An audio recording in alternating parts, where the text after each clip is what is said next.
Entonces, ¿crees que el cuerpo humano pueda curarse de cualquier enfermedad o lesión? El cuerpo humano posee de forma natural lo que se llama autorregulación.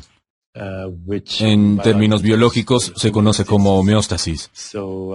Es nuestro estado natural. Ahora bien, dicho esto, 5% de lo que llamamos enfermedades genéticas que tienen que ver con penetrancia genética. Esto significa que no sabemos cómo detener su expresión. 5%. En ese 5% hay una relación 1 a 1 con la mutación genética.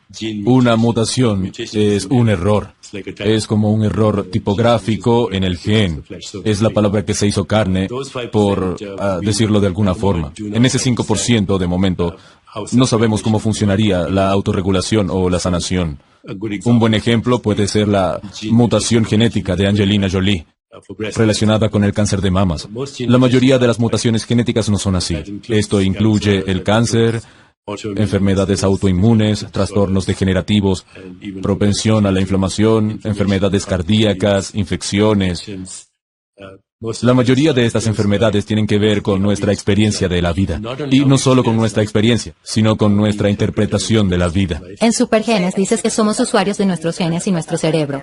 ¿Puedes explicarlo? Sí, claro. Cada experiencia que tenemos, esta experiencia que estamos teniendo ahora mismo, mirando este escenario hermoso, el océano que podemos ver afuera, esta es una experiencia perceptiva. Al mismo tiempo puedes tener una experiencia mental de pensamientos, sentimientos, emociones y deseos. ¿Dónde está sucediendo esa experiencia? La respuesta simple es que está sucediendo en la conciencia. ¿Dónde está esa conciencia? Es una pregunta muy difícil de responder. A nivel científico se llama problema difícil de la conciencia. La conciencia no tiene forma, la materia no tiene forma. Tu cerebro tiene forma, tu cuerpo tiene forma. Tus pantalones tienen forma. Este micrófono tiene forma. Todo tiene forma. Pero donde esta experiencia está sucediendo, lo que llamamos conciencia, no tiene forma. Lo que quiere decir que no se ubica en un espacio-tiempo. Por lo tanto, algunos de nosotros creemos que la conciencia no está en el espacio-tiempo, que se proyecta como el cuerpo y como el universo. El cuerpo tiene un cerebro, que es parte de esa proyección. Los genes crean el cuerpo. ¿Sabes? Como tus padres vuelven de ese picnic y no conciben, fertilizando un huevo. Eso es una forma. Pero la experiencia no sucede en el reino de la forma. Sucede en una dimensión amorfa, en la conciencia.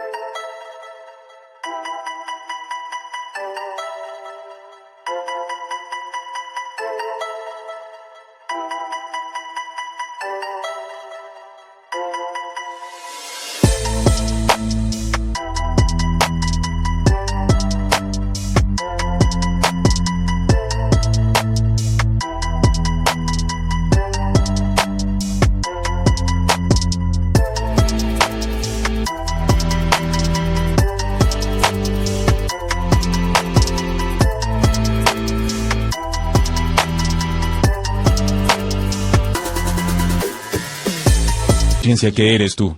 Lo que vemos son los genes que crean el cerebro y el cuerpo. Y estos toman forma a través de la experiencia. Los genes son el reservorio de las experiencias de nuestros padres y antepasados. Y si vamos más atrás, del comienzo de la vida. Todo eso es una actividad de la conciencia. Cada pensamiento, cada emoción o sentimiento, entendimiento, percepción, relación personal, interacción social, entorno, cada bocado de chocolate o cualquier otra cosa que hagas con el cuerpo, dormir mucho o poco, estar o no estar estresado, todo eso modula la actividad de los genes. Incluso este momento, comer, respirar, digerir, metabolizar, eliminar, todo el mundo de experiencias sensoriales, oído, tacto, vista, gusto y olfato, nuestro mundo interior de pensamientos, sentimientos, emociones, recuerdos, imaginación, creatividad, intuición, Todo eso regula la actividad de los genes y el cerebro, porque las redes neuronales están hechas de proteínas, que a su vez están hechas de ADN y ARN, que serían algo así como la fábrica. El ARN es la fábrica en la que el cuerpo se esculpe y toma forma. Entonces, no somos nuestros genes ni nuestro cerebro. Somos los usuarios de los genes y el cerebro que, en última instancia, son experiencias en la conciencia.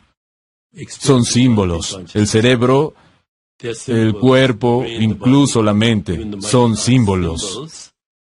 Formas de conocer, sentir, pensar, percibir el mundo, los 5 sentidos. Es maravilloso la forma en la que sucede. El universo participa en la creación de todo lo que sucede, tanto dentro de tu cuerpo como de tu mente y en tu experiencia del mundo. En Supercerebro dices que la vida no es buena en sí misma, sino que nuestra actitud es buena. Tiene que ver con cómo percibes las cosas. Si nuestras experiencias pasadas y condicionamientos colorean el lente a través del cual vemos el mundo, ¿cómo cambiamos ese lente cuando nos enfermamos? Todos tenemos una mente condicionada. Cuando nace una persona, se le otorga un nombre, una identidad, una cultura, una religión, una nacionalidad. Básicamente se crea una identidad ficcional en un campo de posibilidades infinitas. Cuando nace un bebé, experimenta todo por sí mismo, lo que ve, escucha y siente. Luego nosotros le explicamos cuál es un nombre, que es un árbol. Entonces separamos objeto y sujeto, pero es artificial. No hay un yo por un lado y el universo por otro. Yo soy la actividad del universo.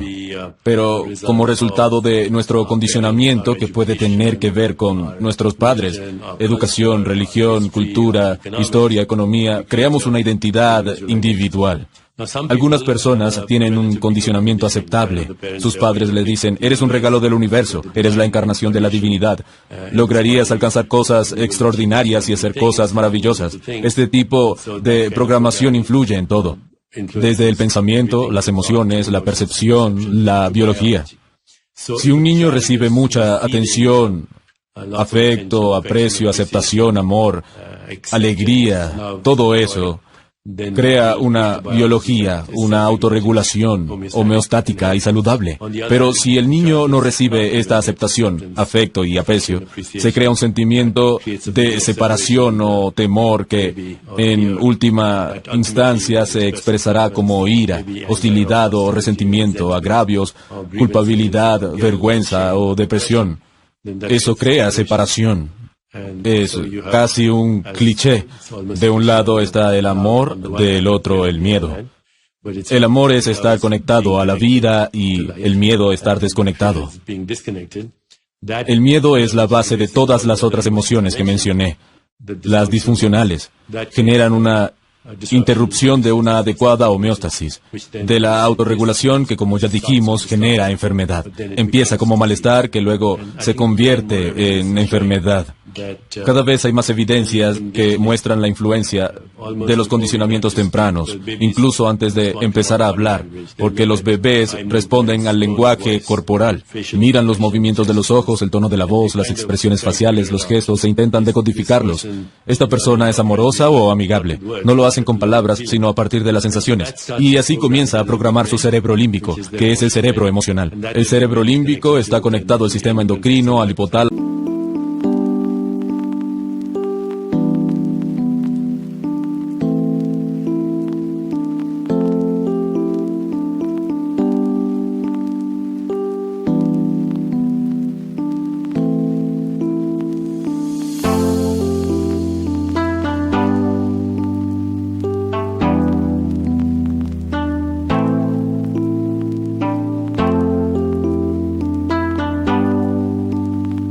Glándula pituitaria y todo lo demás en el sistema inmunológico.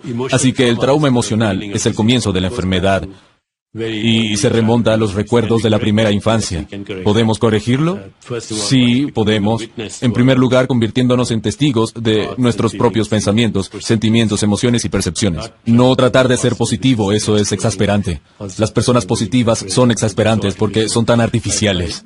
Pero aprendiendo a ser testigo de tu mundo interior, sensaciones, imágenes, sentimientos, pensamientos, preguntándote por qué tienes las creencias que tienes. No soy lo suficientemente bueno, no soy lo suficientemente digno, no soy atractivo o lo que sea. Todas estas creencias limitantes que nos enseñan y se programaron en tu conciencia antes de que aprendas a pensar por ti mismo. El 99.9 de las personas no piensan por ellas mismas. Reciclan los pensamientos de otras personas. Su cultura, su sociedad, es una especie de hipnosis, de condicionamiento social. Te programa para resultados muy predecibles, tanto a nivel de comportamiento, de pensamiento, como biológicos. Así que diría que el 99% de las personas o más son robots biológicos que fueron condicionados, ya sea por cosas buenas o no tan buenas, sufrimiento, alegría o lo que sea. Personalmente, creo que la situación ideal sería no estar condicionado ni por las cosas buenas ni por las malas, sino poder ser independiente de ellas para que puedas llegar a una parte más profunda de ti mismo, que es un campo de pura potencialidad, infinitas posibilidades, creatividad ilimitada, amor, alegría, compasión, paz, ecuanimidad. Y desde ahí puedas tomar las decisiones que son las más adecuadas para ti y para tu sistema biológico en cada momento. Si tienes que planear esto, es otra forma de condicionamiento. Pensamiento, programación, estrés y todo eso. Así que es la elección correcta en el momento adecuado para la situación correcta, tal como sucede, sin resistencia, sin anticipación, sin arrepentimientos, justo en el momento tal como es. Lo puedes programar en este momento de la forma que quieras. Para llegar a ese nivel más profundo de ti mismo, ¿es la meditación una de las herramientas? Correcto. Hay muchos tipos de meditación. Hay meditaciones que requieren autorreflexión. Entonces te sientas en silencio y te preguntas, ¿quién soy? No sabes la respuesta, pero si sigues preguntándotelo y te mantienes con la pregunta, vas a darte cuenta de que quien eres no tiene nombre ni forma, es solo esa conciencia. Hay otras formas de autorreflexión. ¿Qué quiero hacer? La mayoría de la gente está haciendo cosas y en realidad saben por qué la están haciendo, ya sea ganar dinero en la bolsa, comprar una casa hermosa o un yate. En realidad no saben por qué hacen lo que hacen, probablemente porque otras personas hacen lo mismo. Es una especie de carrera para conformarse. ¿Cómo puedo estar más conforme con el vecino? Es otra vez ese robot biológico. Tienes que preguntarte, ¿por qué hago lo que hago? ¿Cuál es el verdadero propósito? Lo que te lleva a la tercera pregunta. ¿Por qué estoy agradecido? Y la cuarta, ¿cuál es mi propósito? No viniste a este mundo a comprar un yate, un avión privado, y que ese sea tu legado. Viniste a este mundo con el fin de averiguar quién eres. Estas preguntas son una muy buena forma de meditar. Hay formas de meditación que consisten en autocuestionamiento. Esto implica cuestionar tus creencias, porque cada creencia es un pensamiento. Las creencias encubren la inseguridad, ya sea que creas en Dios, ángeles, son una forma de encubrir. Si te pregunto si crees en la electricidad, me dirías que no tienes que creer en ella, sabes que es la causa de que el micrófono funcione. Crees en la gravedad. Si Dios es real o cualquier cosa es real, entonces no hay necesidad de creencias. Se requiere la vivencia y el conocimiento. Tienes que cuestionar cada creencia, incluyendo que eres un cuerpo, o una mente, o una persona. Tienes que cuestionarlo, es otra forma de meditar. Una tercera forma de meditar es la que hoy en día se conoce como mindfulness o conciencia plena, aunque no es una buena palabra porque no usas tu mente, sino que estás practicando la toma de conciencia. La toma de conciencia de un pensamiento no es un pensamiento. Conciencia de tu cuerpo. Conciencia del interior de tu cuerpo. Estas son tecnologías yógicas. Tomar conciencia sin etiquetas, sin juicios, evaluaciones, análisis, solo tomar conciencia. Que puedas practicar conciencia corporal, tomar conciencia del interior de tu cuerpo, conciencia de tu corazón, de tu hígado, de tus riñones. Algo que en la tradición yógica se conoce como pratyahara. Quiere decir retirada de los sentidos. Percepción es experimentar al mundo. Retirar los sentidos es experimentar lo que está pasando dentro. La conciencia del espacio mental, pensamientos, sentimientos, emociones, imaginación. No la imaginación, sino la conciencia de lo que se está imaginando. Conciencia de saber. Tomar conciencia de las relaciones personales, sociales, con el medio ambiente y con el universo. Luego está lo que llamamos trascendencia, que utiliza la técnica de los mantras. Es el tipo de meditación que hacemos aquí, además de las otras que mencioné. El mantra es un sonido que compite con tus pensamientos y en última instancia te lleva a un lugar donde no hay mantra ni pensamiento. Y solo te queda lo que llamamos conciencia pura. Mientras practicamos estas técnicas, nos ponemos en contacto con nuestro ser y conciencia esenciales, lo que en las tradiciones espirituales a menudo llaman el alma. Pero si usamos la palabra alma, se generan expectativas, piensan que dentro del cuerpo hay un fantasma. Pero claro que no, es solo conciencia fundamental, sin la cual no habría experiencia del mundo, del cuerpo, de la mente o de cualquier cosa. Necesitamos conciencia para experimentar cualquier cosa. Entonces, entendimiento, conciencia, espíritu, alma. Espíritu y alma son palabras con mucha carga.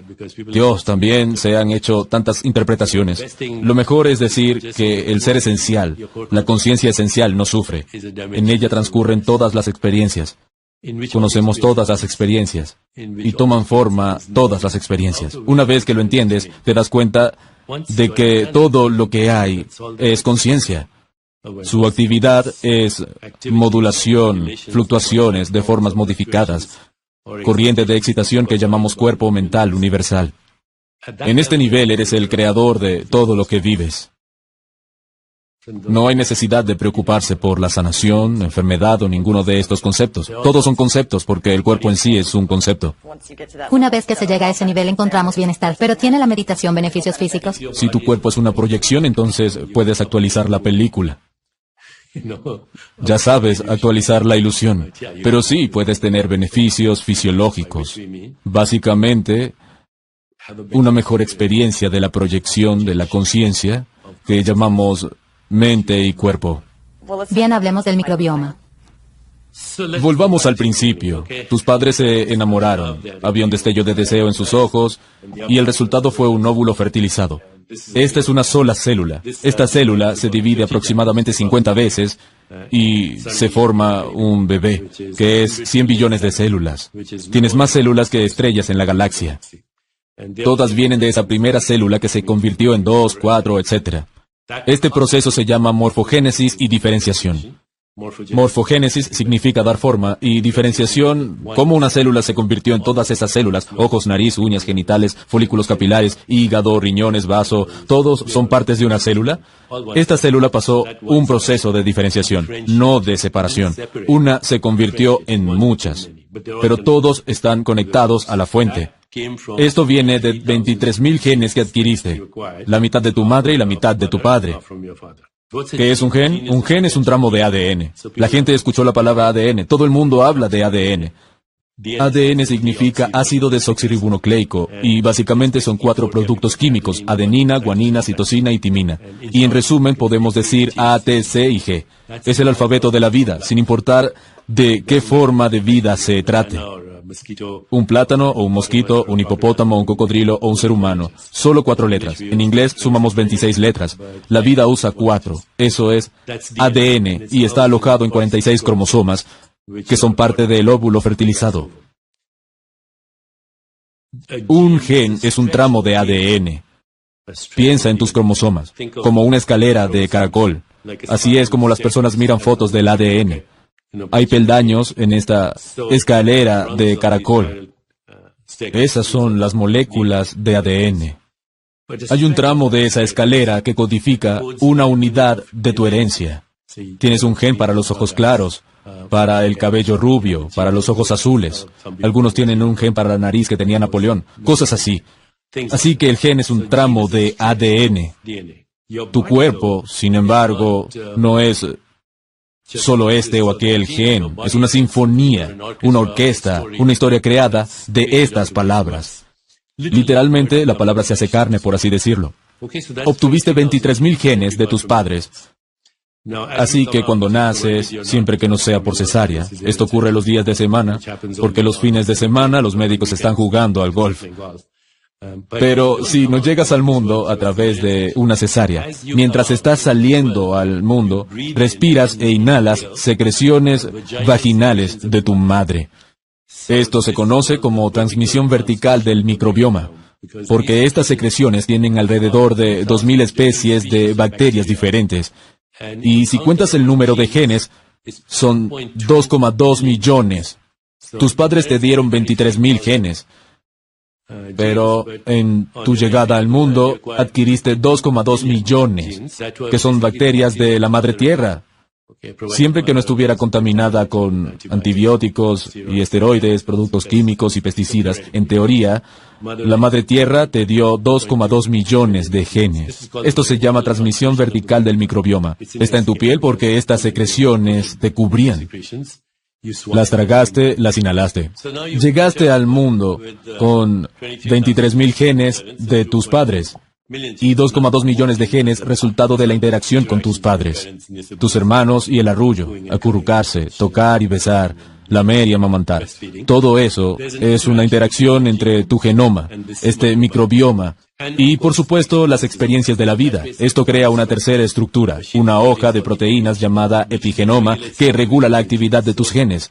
Lo que llamamos supergenes en nuestro libro es la actividad integrada de los genes de nuestros padres y el microbioma, nuestro verdadero yo. Técnicamente hablando, eres solo unas pocas células que cuelgan de una colonia de bacterias. Y el epigenoma que surgió como resultado de la experiencia. Y estas tres interactúan entre sí. Según todo lo que aprendimos, las 5 cosas que crean integración holística son el sueño, la meditación, la gestación del estrés, el movimiento, particularmente un movimiento que tenga algún tipo de coordinación mental, como el yoga, por ejemplo.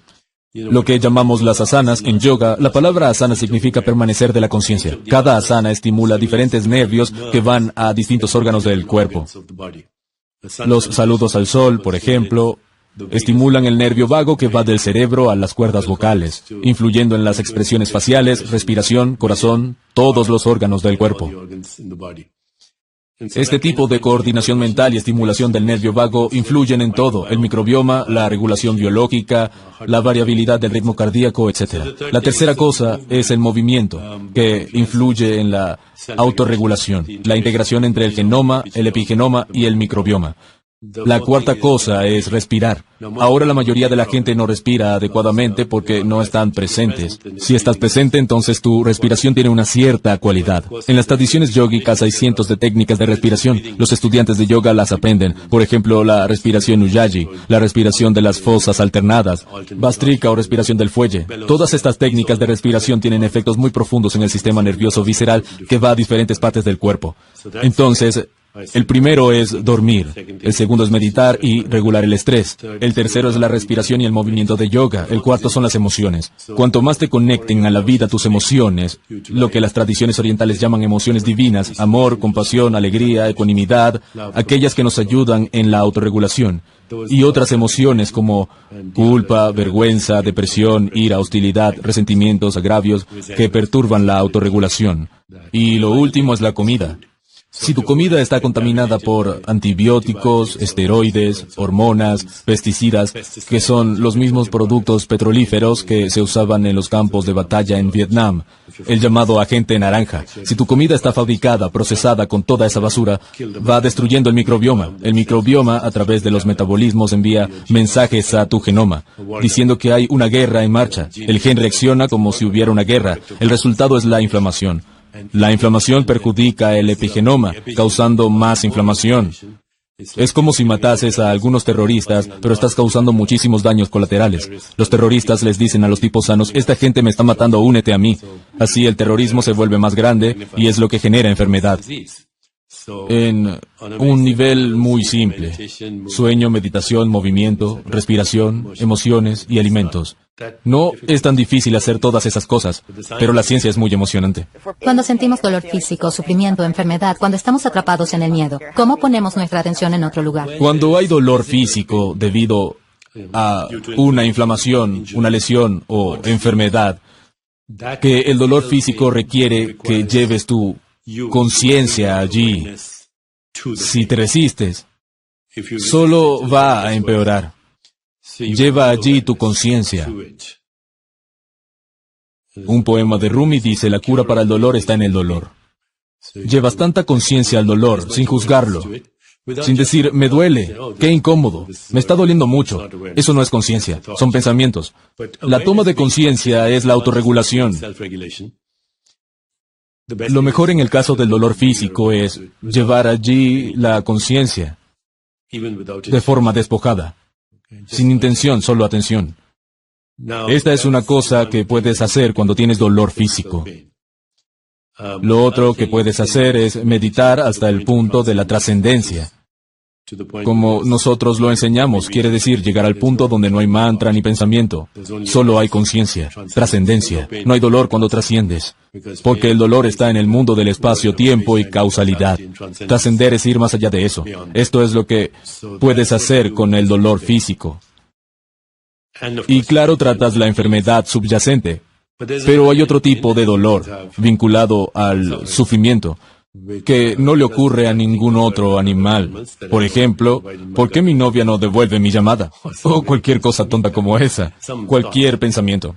El sufrimiento humano es diferente que el sufrimiento de los animales u otros seres sensibles. Nos gusta cuestionar todo. ¿Por qué tenemos que envejecer? Por ejemplo, hay tantas personas preocupadas por envejecer y terminan envejeciendo más rápido, a pesar de todas las cosas que colocan en su cuerpo para corregirlo. Miedo a la enfermedad, miedo al rechazo, el gran temor a la muerte. Los seres humanos tienen lo que se llama sufrimiento existencial, que está más allá del dolor físico. También puede causar dolor físico, pero que encubre un sufrimiento que viene de no conocer la realidad. En la tradición oriental, decir que no sabes quién eres es aferrarte a aquello que no puedes aferrarte. No puedes aferrarte a una experiencia, porque por definición la experiencia tiene un principio, un medio y un final. Esta experiencia que estamos teniendo terminará, Hawái, hermoso, terminará en una semana. La experiencia que tuviste como adolescente se fue. No puedes aferrarte a ella. De hecho, no puedes aferrarte a nada técnicamente hablando, pero la gente lo intenta y sufren. Se aferran a una actividad, a un verbo. Piensan que es un sustantivo, pero es un verbo. No te puedes aferrar a una actividad. Es como tratar de aferrarte a la brisa o tratar de contener la respiración y ahogarte. Esta es la segunda causa de sufrimiento. La primera es no saber quién eres. La segunda, aferrarse o agarrarse a lo que no existe, lo que no es permanente. La tercera es el miedo a lo transitorio que viene de esto. La cuarta es identificarte con una identidad social, inducida y ficticia, llamada ego. La quinta es el miedo a la muerte. Estas son las principales causas del sufrimiento humano. La única cura es encontrar tu identidad esencial, más allá del tiempo y el espacio. A falta de una palabra mejor, es lo que llamamos alma. Si pierdes tu alma, sufrirás, pero si te conectas con tu ser esencial, puedes tener el goce de la experiencia sin quedar atado. Cuando quedas atado a una experiencia, en las tradiciones orientales, decimos estar atrapado en el karma. Y estar atado en el karma es sinónimo de sufrimiento, pero ser independiente del karma es creatividad. Creatividad es lo opuesto a karma. Es la sanación definitiva. Hay sanación en el plano físico, psicológico, emocional, pero en última instancia la sanación completa solo viene del sentimiento de totalidad, de despertar la memoria de quién eres en esencia. Salud, sanación, totalidad, sagrado, todas son la misma palabra.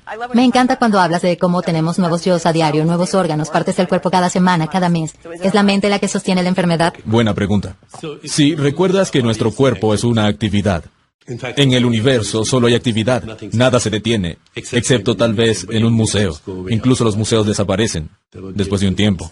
Había grandes museos que ya no existen, a menos que seas un cuerpo momificado y siempre y cuando seas parte de un universo vivo, todo es actividad. Es algo parecido a un río, pero no es lo mismo. Heráclito, el filósofo griego, dijo, ningún hombre puede cruzar el mismo río dos veces, porque ni el hombre ni el agua serán los mismos. Así, tal cual, no puedes entrar en el mismo cuerpo dos veces, tu verdadero yo, porque en cada momento estás comiendo, respirando, digiriendo, metabolizando, respirando, inhalando, exhalando, pensando. Tu cuerpo es actividad constante. Nunca tienes el mismo cuerpo que tenías hace un rato. La última vez que vine a Hawái traje la misma maleta, pero no el mismo cuerpo. Aquel era un cuerpo diferente, reciclado. Mi maleta tiene mayor vida útil. Dependiendo de a qué nivel quieras verlo, el cuerpo se enciende y se apaga. Significa que nace y muere. Depende de la escala que lo mires. Si hablamos de partículas subatómicas, rebota aquí y allá a la velocidad de la luz. Entonces, si miro para allá y te vuelvo a mirar, tu yo cambió. A nivel molecular y de átomos, el proceso es más largo. Cada 5 días renuevas tus células estomacales. Una vez al mes renuevas la piel y la vieja muere. A no ser que tengas piel de cocodrilo, en cuyo caso se reciclará más despacio. Tiene que ver con el ritmo de reciclaje que varía según las partes del cuerpo. Tu esqueleto es nuevo cada 3 meses. Incluso el ADN, que guarda recuerdos de millones de años de evolución. La materia prima del ADN es carbono, hidrógeno, oxígeno, que vinieron de una estrella, de alguna galaxia. Se recicla cada 6 semanas. En un año reciclas el 98% de tu cuerpo. Podrías decir, se ve igual al modelo de la temporada anterior. Bueno, no es así. Si miras cuidadosamente, este modelo es un poco más viejo que el de la temporada pasada. A menos que estés practicando trascendencia y podrías parecer incluso más joven que el año pasado. Lo que se recicla es la memoria. Karma. Podríamos decir el condicionamiento, porque eso es el karma, la mente condicionada. Entonces se recicla. Las células del estómago se renuevan cada 5 días, pero recuerdan cómo hacer ácido clorhídrico. Las células del ADN se reciclan cada 6 semanas, pero recuerdan la historia de la vida. Incluso tu esqueleto se recicla cada 3 meses. Entonces, ¿qué significa reciclar la memoria? ¿Dónde está la memoria? En la conciencia mucha de la memoria está condicionada, ¿sabes? A los 45 años debes tener la menopausia, a los 65 ir a Florida, y luego a un hogar de ancianos con un catéter o algo así. Todo este condicionamiento se recicla. Cuando la gente me escucha hablar, pienso que no es cierto, pero es así. Si quieres cambiar tu cuerpo, incluso tu apariencia física, tienes que trascender a ese nivel que está más allá de la memoria, porque no se puede borrar la memoria. Si la memoria está en la conciencia y la conciencia no tiene forma, entonces no se puede borrar la memoria. Lo que puedes hacer es ir a un nivel más allá de la memoria y desde ahí introducir nuevos recuerdos, como estar en Hawái, pasándolo bien, enamorarse, escuchar música o poesía, bailar, cualquier recuerdo que pueda estar más en primer plano y los recuerdos traumáticos en segundo plano. Están ahí, pero a la sombra de los recuerdos alegres. Entonces tienes una oportunidad de reinventar tu cuerpo, resucitando tu alma. No hay otra forma. Si un ser querido te dice, mi doctor me acaba de decir que tengo una enfermedad terminal, tengo cáncer en estadio 4, ¿cómo lo guiarías en ese proceso? Siempre le digo a mis pacientes que crean en el diagnóstico, si fue validado. Si alguien tiene cáncer, deberías escuchar y tal vez obtener una segunda o tercera opinión. Si está validado, lo tienes.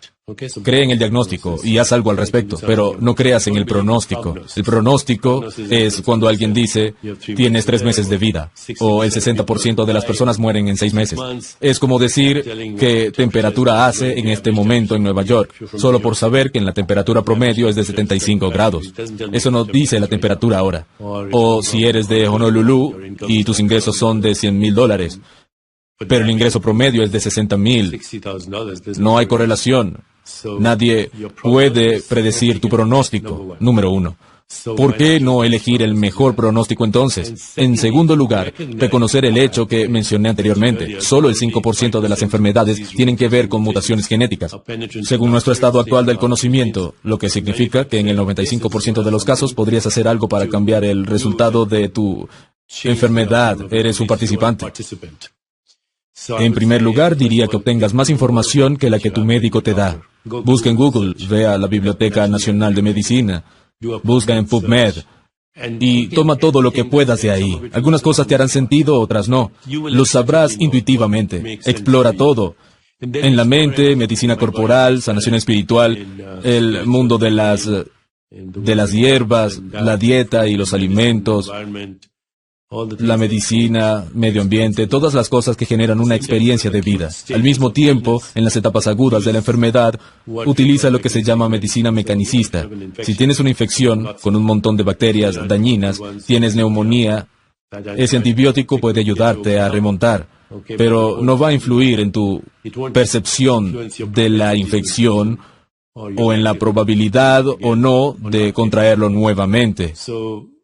La medicina es útil, la medicina farmacéutica, las intervenciones terapéuticas, cirugía, etcétera, son útiles. Yo diría que 5% o 10% en las enfermedades agudas. Si tienes una enfermedad crónica, cáncer, una enfermedad cardíaca, enfermedades terminales, utiliza un enfoque holístico. Significa todo, desde la mente, el cuerpo, las emociones, relaciones, experiencias sensoriales, sonido, tacto, vista. Todos los sentidos son una dosis de nuestra farmacia interna. Aromaterapia, musicoterapia, terapia sonora, sanación energética, incluso sanación distante. Todo esto actúa a nivel de la conciencia. Toque terapéutico, reiki, hipnosis, meditación, todo lo que pueda influir en la experiencia de mente, cuerpo, emociones, incluidas las relaciones. Dormir bien. No creas en el pronóstico. Todos vemos mejoras espontáneas en enfermedades cardíacas, por ejemplo. Ahora estamos empezando a verlo en otras enfermedades y, finalmente, ve más allá de tu miedo a la muerte, porque la muerte llega para una experiencia, no para ti.